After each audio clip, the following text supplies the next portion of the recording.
লোকসভা নির্বাচনের তৃতীয় দফায় মালদহে শান্তিপূর্ণভাবে সম্পন্ন হলো তৃতীয় দফার লোকসভা নির্বাচন।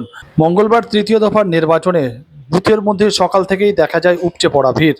তারই মধ্যে নির্বাচন কমিশনের পক্ষ থেকে মানিকচকে একটি মডেল এবং মহিলা পরিচালিত ভোট গ্রহণ কেন্দ্রের ব্যবস্থা করা হয়েছিল, যা মানিকচক শিক্ষা নিকেতনের 121 নম্বর বুথে দেখা যায়। এই বুথে প্রবেশ করতে দেখা যায় বুথগুলিকে সুসজ্জিতভাবে সাজানো হয়েছিল নির্বাচন কমিশনের পক্ষ থেকে। পাশাপাশি ভোট গ্রহণ কর্মী থেকে শুরু করে নিরাপত্তার দায়িত্বে থাকা সমস্তটাই মহিলা দ্বারা পরিচালিত। এমনকি এই ভোট গ্রহণ কেন্দ্র থেকে বেরিয়ে আসার পর ভোটদানকারীদের জন্য একটি সেলফি জোনেরও ব্যবস্থা করা হয়েছিল নির্বাচন কমিশনের পক্ষ থেকে।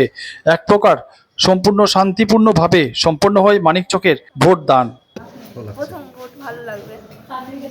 আর হ্যাঁ, শুনেছি সবার মুখে, মানে মাদের মুখে শুনেছিলাম আগে, ওরকম কিছুই নেই।